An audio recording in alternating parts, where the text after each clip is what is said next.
What's happening, everybody? How y'all doing out there? Today's guest is OG metal drummer Frank Gilchriest, who's presently playing with Riot V. We get into the origins and bizarre history of Riot, how he got the gig, playing with the Good Rats from Long Island when he was growing up, his work with Virgin Steele and a great sword story, growing up with the Players in Dream Theater as a kid, the first time he saw drum shredding monster Bobby Jarzombek live, his early music instructors and mentors, a Twisted Sister geek out, hair metal, speed metal, botching recording sessions, becoming a primary songwriter, and, tour life. Plus Johnny Wheelhouse and Doug Slowfoot. Shout out to my sponsor, New Orleans Record Press. If you're looking at putting out vinyl, go on over to NewOrleansRecordPress.com for vinyl coloring and pattern options, packaging, mastering, and all of that, plus real-time quotes in the quote generator over there, and quicker turnaround time than anyone else while it lasts. So head on over to NewOrleansRecordPress.com and tell them Crash Bang Boom sent you. So here we go. Get ready for some fucking stories over here. Frank Gilchriest, y'all. Riot V. Crash Bang Boom. Crowds go mad with joy. Give the drum a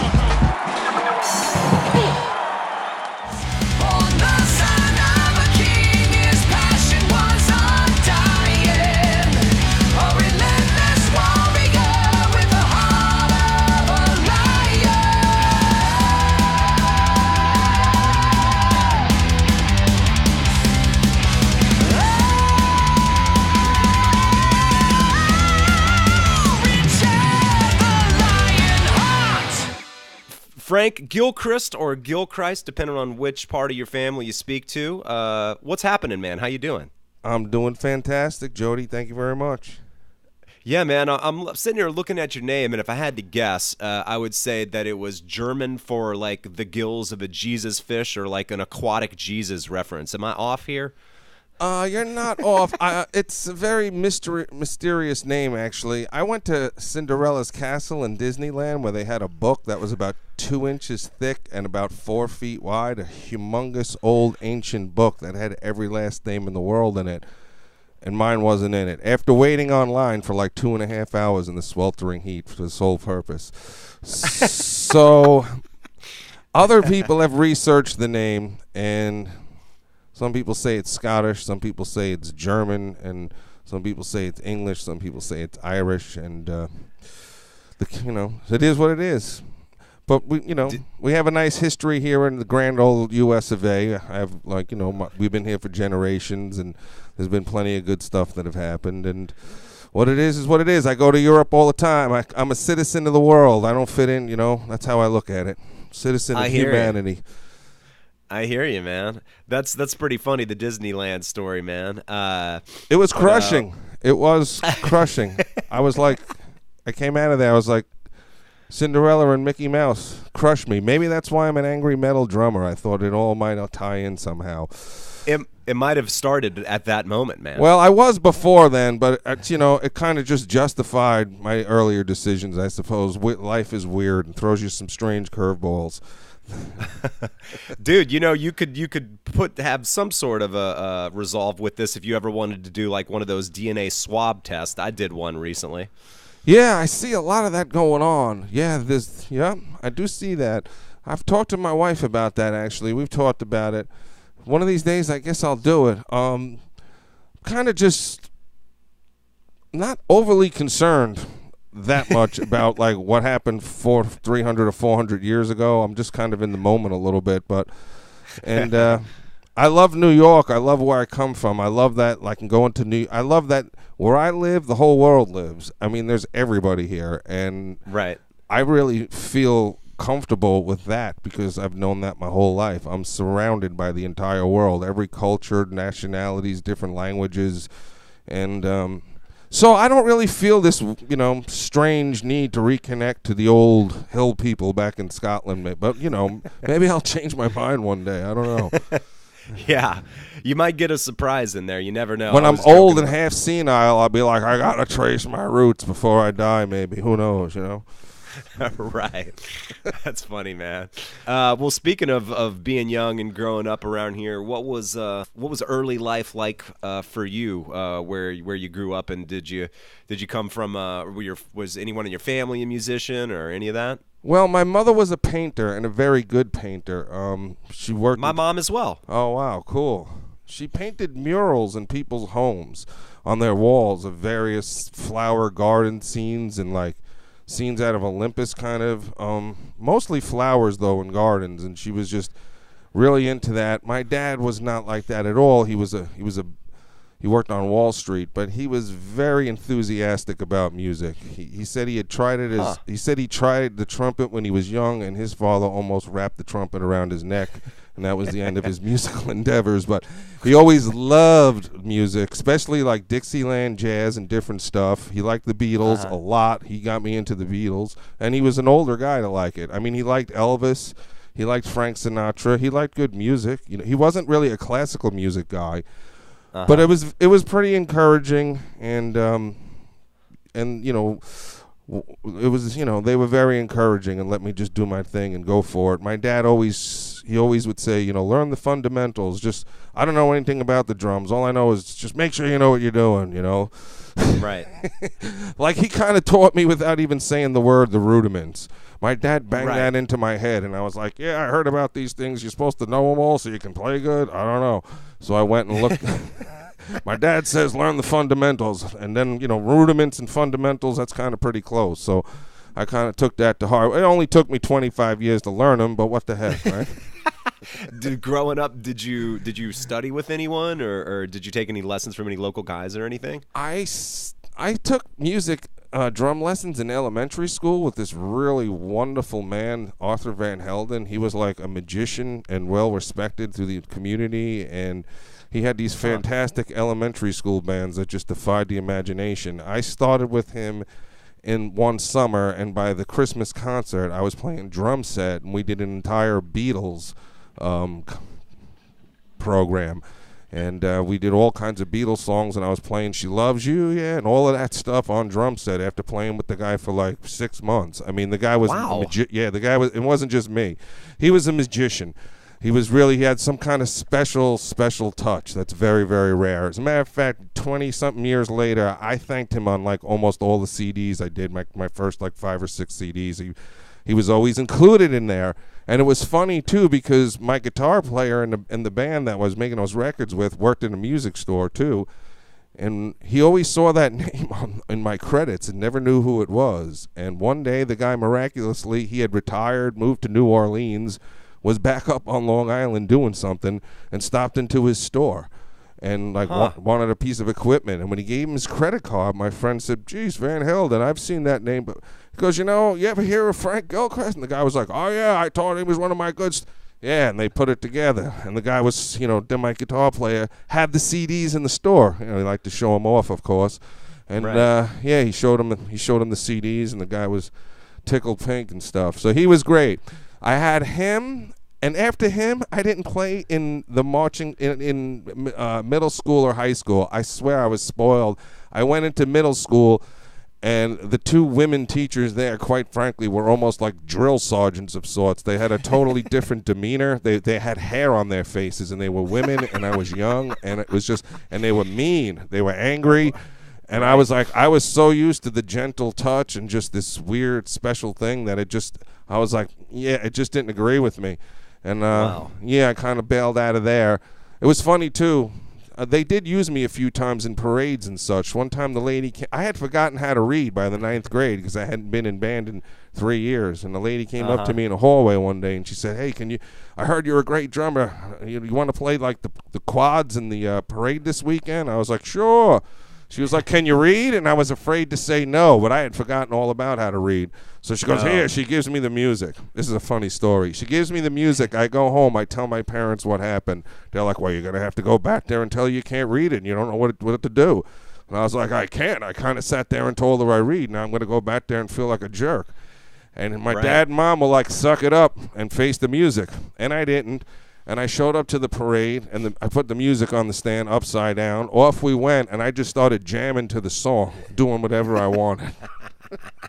Not even Fair kidding enough. you. And when the thing was over, as soon as we finished, the lady came bullseying for me, and I thought, oh my God, this woman's going to take my head off. And she goes, hey, you weren't playing what was written there. And I said, yeah, you got me, you're right. And she goes, man, that sounded great. I loved it. Yeah. Wow. I also grew up in a very musical neighborhood.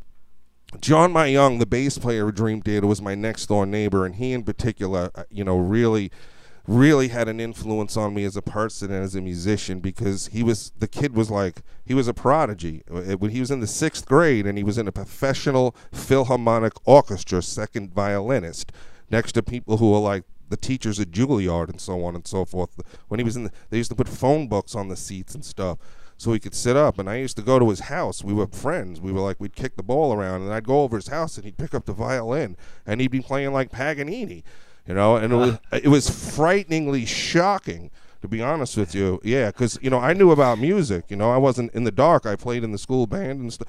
It was, it was, and he was like that on the piano, too.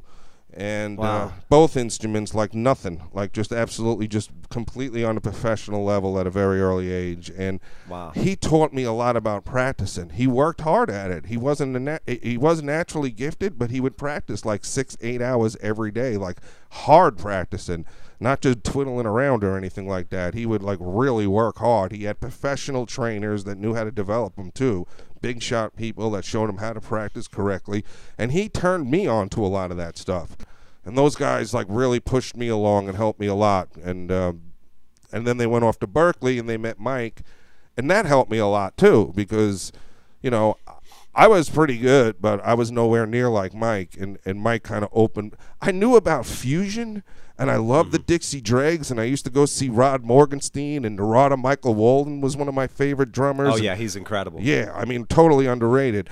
Of course, Neil and the drummers, the Jethro Tull, and you name it. I mean, Bill Bruford from Yes, and all of the great guys, Bonham, Keith Moon.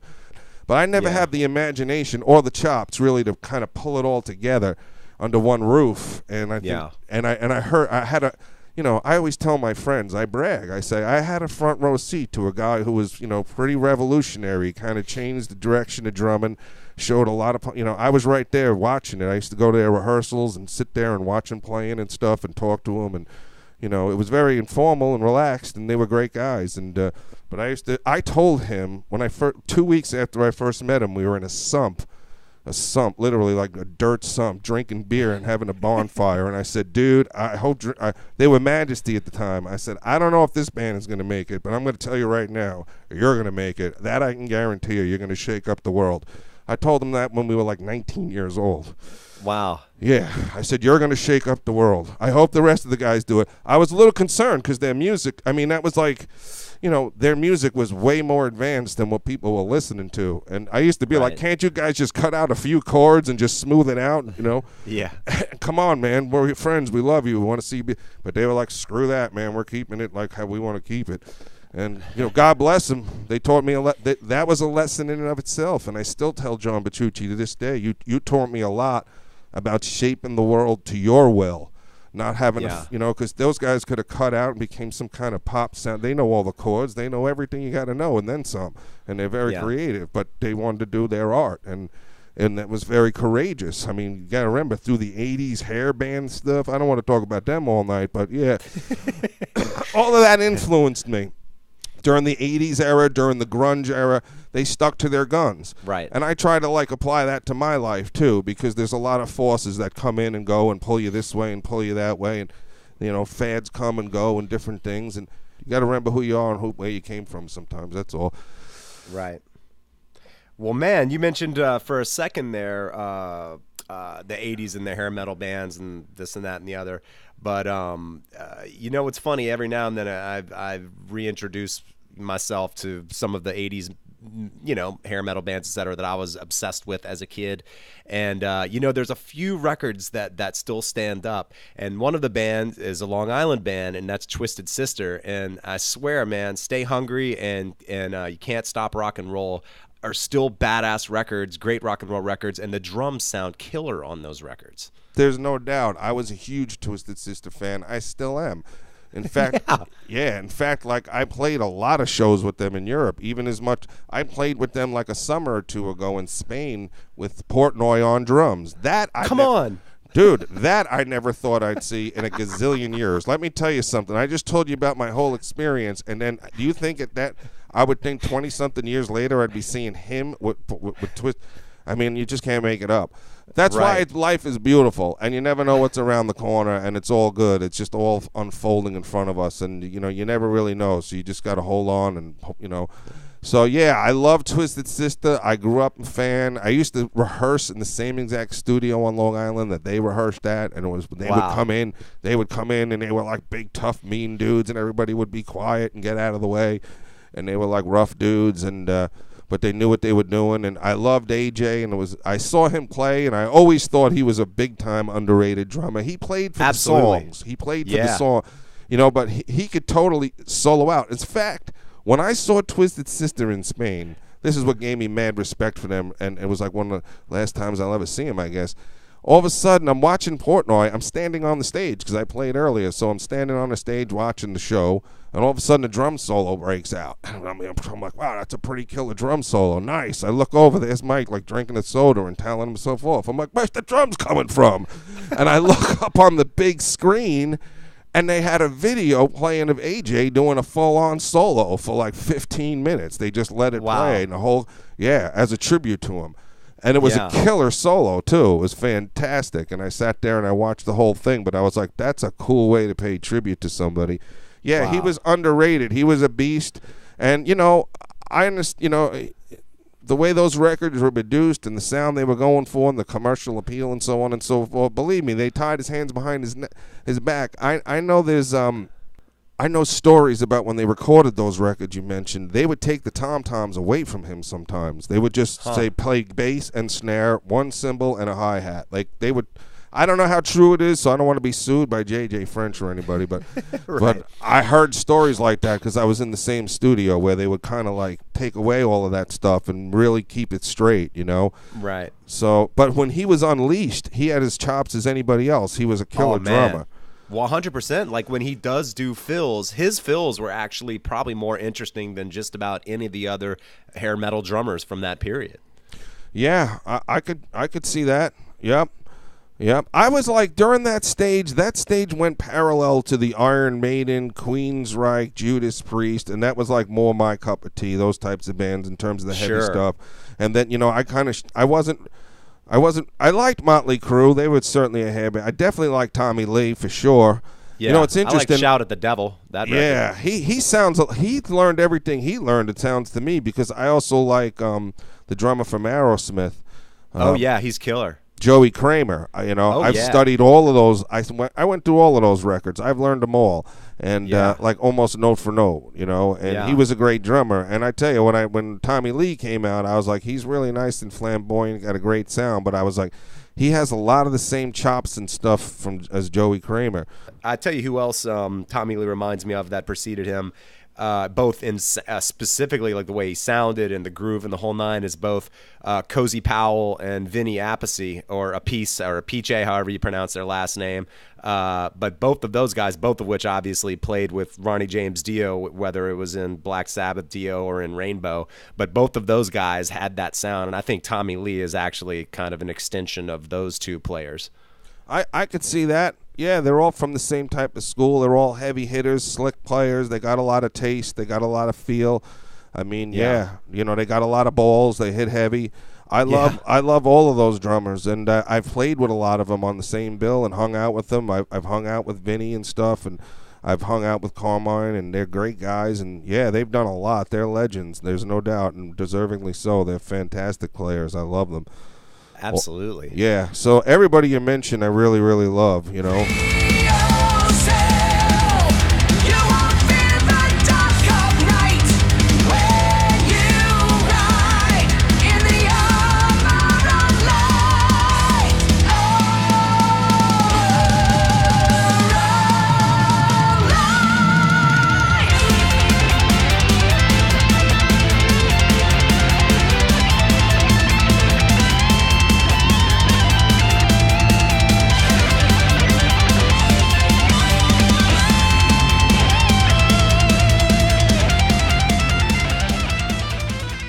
So in addition to playing with Virgin Steele, were there any other bands in Long Island or anywhere else that were pivotal in your development as a drummer? I also played in a band called the Good Rats on Long Island. Maybe you heard of them. They were a legendary band. Actually, Twisted's sister, by the way, got their name from a Good Rats song. The Good Rats. Really? Yeah, the Good Rats were a very famous band from Long Island. They played in arenas. They played with Journey. They played on the arena circuit and stuff. They were huge. They played with the London Philharmonic and recorded one of their live CDs with them. They were huge. The lead singer, they played very technical music, very technical, and every kind of style. Their harmonies up the galore. They're one of the most, and they're like a dirty, hard, mean rock band to boot. And I actually got into that band when I was young, like after high school. When I was in high school playing with Chuchi and Mayung, I got to tell you this, that guy heard about me because his son was like in bands and kept tabs on other guys from other neighborhoods. And Pepe called me up and he said, my son's telling me you're some kind of good drummer. He called me up. He's like, you ever hear of me? My name's Pepe Marcello. I was like, I got your records. What do you mean if I have heard you? I was a kid. I was in shock. He was like a huge star. And he's like, you ever hear? I was like, yeah. He's like, I want you to come over and play some drums for me. So my dad, actually, I don't even think I had a driver's license. I was 16. He packed up my drums. We drove over to his house. He lived in a rich neighborhood, a private road, like $1 million house. And I put my drums in his garage, and he was like, and he was a real old school, like tough Italian band leader, and he knew how to audition somebody even if he didn't know any of his songs. And he'd be like, I want you to play this, and I want you to play over that, and he'll listen to this. And he went on like that for like 2 hours. And then when it was done, he handed me a thing of CDs. Or tapes they were at the time, of course, cassettes. And he was like, start learning. Or he's like, you're not good enough to play with me yet, kid, but I see what everyone's talking about. You got it. Keep working your butt off and take these CDs and listen to all my songs and learn them all. I'm going to call you in a few years. And I went home, my dad, and we pat the drums up. I was like, yeah, he saw right through me. I was a hack. I was like, whatever. It's all over. I just humiliated myself. And lo and behold, like a few years later, phone rings. Hello? Hey, Ryan, get Rippy. Like it was just like yesterday. Like I didn't even, I swear to God, he had the tone and everything. Like like nothing, like chain. And he was like, have you been listening to those songs? And I was like, yeah, I've been listening to them. He's like, okay, I need you. Get over here right now. We're rehearsing tomorrow. I back it up. And that was it. I joined them. I stunk. I totally blew the first gig. I had like 4 days to play, and I was still young, and we played like 45 songs. And I'm telling you, there's like swing parts and bossa novas, thrash parts. Every kind of drumming was in that stuff. And I thought he was going to fire me after the first gig. This is a famous story. I was mortified. And he comes up to me, and he gives me my money for the gig, and then he hands me another $50. And I'm like, what are you giving me this for? He goes, I know you had a tough night, but I know you can do it. Just keep working your you-know-what off. You can do this. And I worked with him for like the next 5 years and played 10,000 gigs in every saloon from here to Kalamazoo and back. You name it. If it was a hole-in-the-wall place, he booked us there Monday night, Sunday after, everywhere. And we played our butts off like we were on the Garden stage. And he was old school and expected it that way every night and cracked the whip. And I've really, really, really polished myself up hard in those years. Yeah, that made a big, big difference. And when I got done with the Good Rats, he shook my hands, Pepe, and he was like, you're ready. You're like ready for it. You're ready for it all. You're ready. I made you ready. I made you. You're my son. He was like very Italian. He almost had that. It was like almost like borderline like Goodfellas, He's like, exactly. You're ready, And I was like, I am ready, but what am I going to do? And then like 3 days later, I got a call from Virgin Steele. We're going to Europe. We need a new drummer. Are you interested? We heard about you. And then I jumped on board with that and never looked back and been touring nonstop for 20-something years. Well, in 77, Riot puts out Rock City, which I would say was more of a 70s heavy rock sort of style in the vein of maybe like UFO or the Scorpions, mixed with maybe some of the Brit rock that maybe you mentioned, whether that's not necessarily made, but maybe a little bit of Judas Priest kind of groove metal, etc. And then I would say as they have evolved, it's more of like the power metal vein, I would say. So one, how did you end up in the band? And two, with the last two records that you've recorded with Unleash the Fire and Armor of Light, did you find anything particularly challenging in recording those records? First of all, I played Riot in high school. The first band I got out of high school with with the guy in the high school in the next town over, Smithtown. This guy, I played with him and a bunch of guys, and we were playing Riot cover songs. We played Swords and Tequila and a couple of other ones. Awesome. That's when I first got into Riot, and then I saw them at the Garden open up for Rush on the Moving Pictures tour, and I went, wow. Oh man, yeah, I was there, and I love that Moving Pictures record. It's like one of the Bibles to me, and and I went for that, and I was like, I felt bad for any band that was going to open up for them, but they came out Riot and laid it down. They were really cool. They were who they are, and they had a lot of fire and energy and soul and grit, and they were really good. And and that kind of got me back into them. Then years later, I'm doing these tours with Virgin Steele making records, and I hear Riot's going to come on tour and play with us, support us or whatever. And I was like, you got to be kidding me. Riot from back then is coming on tour with us? Right. Yeah. And they were like, yeah, they want to do it. I was like, all right. So they showed up. Meanwhile, the band had totally transformed. That era of Riot that I knew that opened up for Rush had disbanded. There was a ton of history, a ton of changeover. They revamped their sound, revamped it into this fast power metal, and were like a scary, fast, way over the top, with some technical leanings like power metal mad band. And right. I'll never forget it because... And the first time they did sound check, we were in this like weird place in Germany, and it was like the dressing rooms were like down 4 flights of stairs in a cave. It was so weird, literally like a cave, like the walls were rock. And they were like, "Why don't you go up there and see how Riot's doing?" I go, "Hey, okay, sure." I go up there, and I'm expecting these old guys to be like, "Chum chum chum," lazy dogging it, right? And holy mackerel, they blow my head off. They got Bobby Jarzombek on drums. Oh my God, that guy's an animal. He's the drummer, and that's the first time I see him. And I'm like, and they're whizzing, flying, playing all of this technical wailing. I was like, and then I come to, my singer always carries a sword, and we were big Jaws fans, and turned out later on Riot were too. And I come back downstairs, and they say, how's Riot sounding? Because they couldn't even hear him. We were in a cave. Yeah. And I was like, we weren't that far, but we were in rock. We were in a mountain. And I was like, you're going to need a bigger sword. That's what I said to him. Because I was like, these guys are smoking. And they were a really, really hard band to follow every night for almost for 8 weeks. Almost every night we played. Oh my God. And they played before us. And it was not, you know what? But that's what's all great. And that's what's helped me be where I am today. I mean, that's why you always have to look at it that way. I mean, that band was... We were different, Virgin Steele, we had some chops. We just weren't probably that technical, but, some of the footwork I was doing was really fast, and it was more of an artistic type of band, that band, more like, artsy-fartsy, less just slamming power metal. It was more kind of like, couldn't make up of its mind if it wanted to be a power metal band or some kind of symphonic type of thing. So it kind of eaved back and forth between the two. And but we held our own, and we did a nice job, and we became friends, all of us, and we all gained a lot of respect for each other. Me and Bobby actually did a couple of drum battles on days off to entertain the troops. It was hilarious.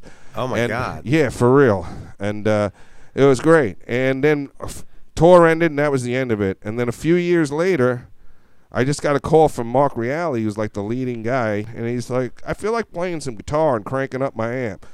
He's like, "You got a place?" I said, "Sure." And he comes down. I thought he just meant to play by himself, and he just wanted to crank up an amp somewhere in a studio. I had a little studio myself in an industrial park. I was like, "Come on in, man." And I cranked the stuff, and I was like, "I'm going to go to 7-Eleven. You need anything?" He's like, "Where you going? I want you to play with me." And I was like, "You do?" He was like, "Yeah." So we started jamming, and we did cover tunes, and we played cover songs for 2 hours, and playing anything. Iron Maiden, White Snake. We did a lot of White Snake. You knew a lot of those songs. And I know a lot of songs I played in a million cover bands. Top 40 bands I played in every tribute band. Pantera, Motley Crue, AC/DC. I played in them all. Right. Even Merciful Fate, I played in every tribute. I know a lot of songs. Played in a million agency bands, you name it. Played in wedding bands, played in dance bands. Anyway, so we jammed, and he loved it. And he was like, "I want to come back." And he came back again, and we did it again. And then he came back a third time, and he started saying, "Hey man, check out this riff I wrote." And he would literally we were like two kids back in high school. He was like, "Check out this riff, dude." I'm like, and he was showing me riffs, and I was jamming on him, and we did that for a few times. And he was like, "I really love how you're playing on top of my riffs." he was like, maybe we can do something here. And I was like, cool. And he was like, I'm a little nervous, though. Would you mind learning, like, some of the songs from the back catalog? Because if I write a whole record with you, no offense, I want to make sure you can play this stuff so we can go out and perform live. And I was like, no problem. What do you want me to learn? He gave me a list of 10 songs. He came back like a week or two later, and he said, okay, let's go. And it's a funny story because I always tell it. He would only we would only get to like the second verse or something usually, maybe to the first chorus. And he'd be like, okay, good. He'd stop me. He'd be like, good. That's good. I like it. Good enough. Now on to the next one. And we did that for the next one. And he'd be like, I'd be playing. He'd be like, I got it. You got it. Good. Beautiful. Next one. We did that for all 10 songs. And when they're finished, he just looked at me and goes, okay, great. Now let's write a record. And we did. And we spent like almost 3 years, just me and Mark, who's like a legendary songwriter, guitar player, coming to my studio and working. And we started writing, and we wrote the record, and then we got the other guys back. And we played all over the world and did tons of shows and did really well with that version of Riot. And then Mark got an offer to do his reunion lineup. And even though we were doing really, really well and playing big shows, and the band was cooking and we all got along, the Thunder Steel reunion thing came along. That was like one of their big records. It was like 30 years or 25 years. And so he, I couldn't blame him. He was like, I'm going to go back to them and do that thing. And, maybe we'll reconvene the world of rock and roll. You never know. As it turned out, he never made it. He didn't even, I don't even know if he was alive when the record came out. I'm not sure.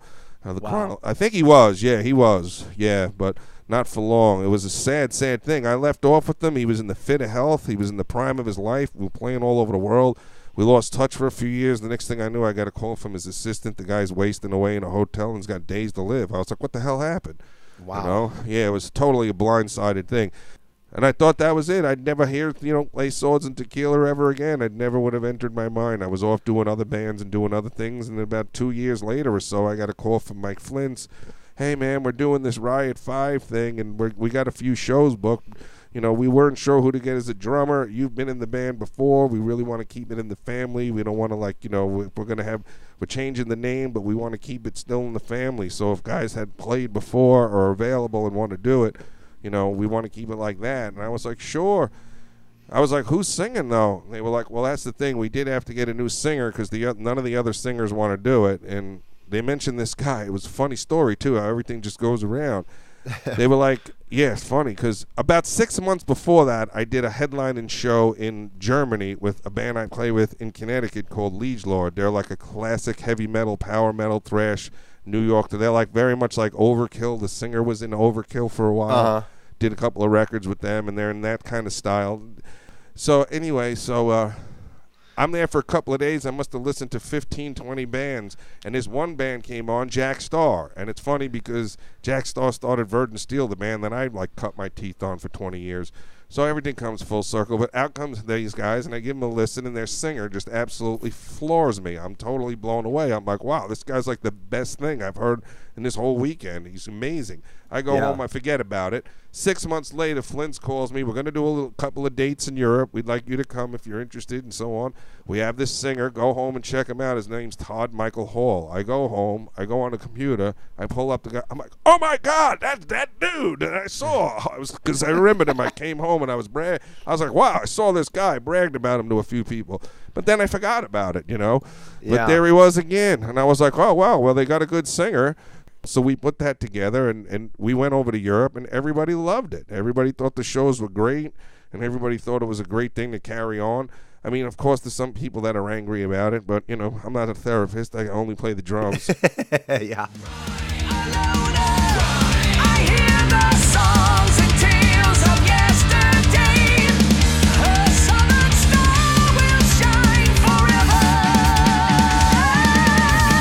San Antonio, I'll make my stand. They know my name. San Antonio, I may be gone, but I'll never fade away.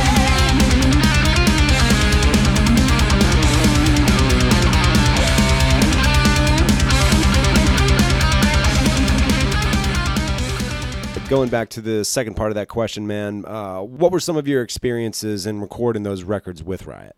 You want to talk about hard, you want to talk about challenges. It was the first time I recorded a record all by myself in my own studio using Pro Tools, and I never had done it before. I mean, I bought the stuff, put it together. I did almost the whole record, sent it in. They were like, you can't use one track, it's all distorted. I was like, what? I'm not even joking. No joke. Tons of mishaps. Losing the tracks, working for like 6 days on a song, getting it done, coming down the next morning, it's gone. I can't find it anywhere. The whole thing is gone. Like, you wouldn't believe it. One thing after another. I'm a nincompoop with computers to begin with. I mean, so computer challenged. I was like the last generation kind of almost before they came out. I mean, I graduated in 85. We didn't have a computer in the school. You know, Right. I didn't have one at home. There was no internet. Then, like, you know, a few years later they came out, and it just, you know, I got clumsy fingers. I couldn't even get, you know, I could never understand, like they say, you know, to turn it off, you got to go to the start button, you know, that kind of stuff, you know. All right. It's counterintuitive for sure, yeah. Yeah, for me, it's, you know, whatever. It's just not my bag. It's a good thing you beat on shit, you know? Yeah, you know, I mean, I love literature, painting, stuff you can hold, stuff, Sure. the blood and the guts and the glory and the despair of life, but like little, like people like megabyte, how many gigabytes you got? I'm like, what the heck is a gigabyte? I don't even want to know. You know? You know, but it was weird. It was just so, I did it all alone. You know, and I would send tracks, you know, takes and versions out to some of the guys, and sometimes I'd never hear back from them, and I'd be like, they must have hated it, you know, and then I'd redo it and totally change it and send it back like a week or two later. They'd be like, what you do to that thing, dude? It was fine. We don't like it now. And I'm like, well, I sent an email out, and nobody got back to me. I figured you didn't like it. And they were like, no, go back to the old way. I mean, tons of stuff like that, just because of the nature of the process of how we did it. So between all of that, Unleash the Fire, it was a heck of a journey, but it was a well worth journey, and I'm very happy with how it came out. And then we did this record, and we thought we'd have a lot more time. We were like, wow, I thought it would be like, wow, that last record was a real crush. It was crazy. You know, I didn't know what I was doing, and I thought this record would be much easier, but I still made tons of mistakes, and there was all kinds of things I did wrong, and all kinds of, and I redid the record like 5 different times, like every song. Plus, Really? not only that, I did change them, went backwards. I'm all by myself. I'm like, you play something one night, it sounds great. The next day you come back, no way, I should have done something faster there, you know, or slower. Yeah. It never ended, and I kept tweaking with it, and I wrote a song on this record, on Armor of Light as well, and that was the first time after doing all of these records for years and years I finally became a writer. And let me tell you, it wasn't easy. There was a song left over from that Thunder Steel reunion thing that I had mentioned to you before with Riot. They did they did a bunch of songs, released a record, great record, but they had one that was left over that they didn't use because nobody ever wrote vocals or melodies to it. It was good musically, but it just never got developed. And one day I got an email from Mike Flint's, hey, you know, this is one of Mark Reale's very last full arrangements that he wrote. He came into those sessions and presented this to us, and we recorded it, but nobody ever wrote anything to it. So he was like, Todd, to our singer, he was like, why don't you write something to this? But he chopped up the arrangement a little bit. And for some reason, because of my reverence and friendship and love for Mark, being that he chopped up the arrangement, I kind of wrote back to the guys. I was like, you know, if it's Mark's last, like, hurrah, his last arrangement, I was like, I don't know about chopping it up, you know? I mean, Right. Out of respect, you know? And Todd was like, that's it, man. My chamber's empty, you know? That's all I got, kind of a thing. And I was like, okay. So I took it, and that's it. Everybody forgot about it. But then I took it and wrote a whole song to it, and lyrics, melodies, everything. But anyway, I submitted it. Everybody loved it. Donnie, who's the chief writer, was like, I love that. That's right up Riot's alley. He was like, that's great. Everybody loved it. But Todd's like, I'll never sing it. I'm like, why? He's like, because I don't think I could ever do that live. There's not enough room to breathe. And I have a policy. If I can't sing a song live, I refuse to do it in the studio. I mean, he wasn't a jerk about it, but he was just like, that's my policy. And I was like, darn. He was like, tell you what, leave a little more breathe to braid. Don't make the melody so hard. Do this and get back to me. He gave me 4 points sitting at a bar in Germany. I'll never forget it, drinking a big, tall German beer. I was like, all of that work. I spent like almost like 9 months on the song all the time, ripping my hair. I never wrote a song before like that. Anyway, so I went back to the drawing board and I rewrote it again.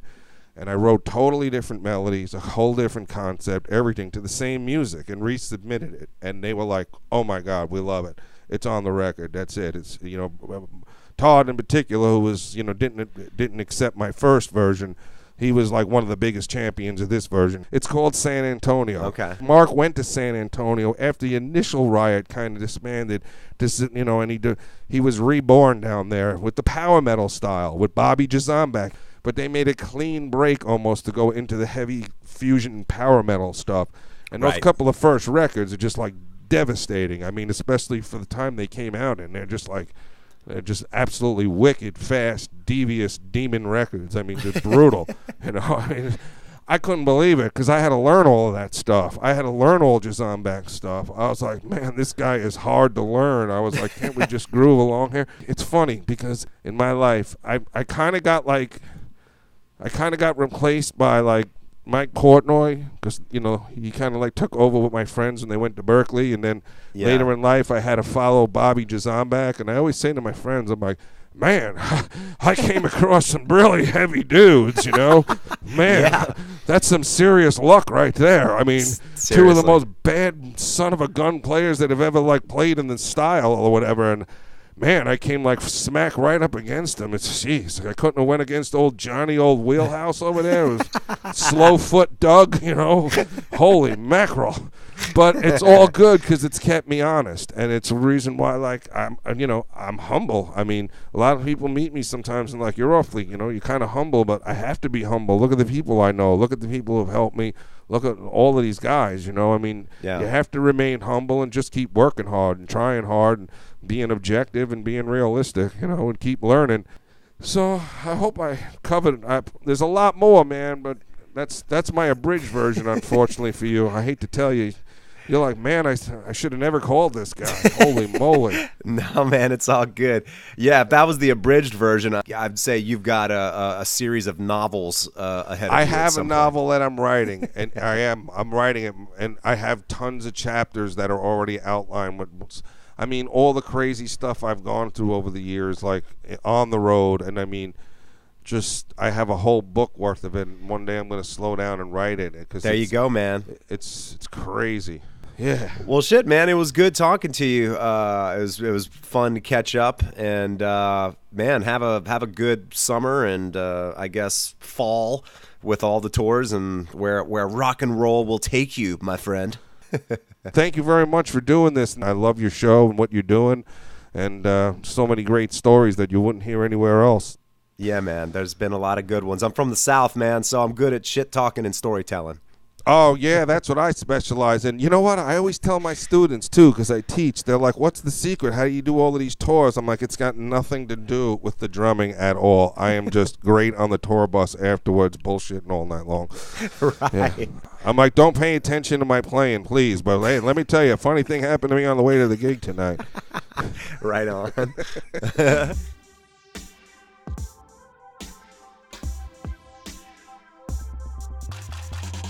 Thanks for tuning in, and thanks to Frank for laying down some stories. That was a really good time.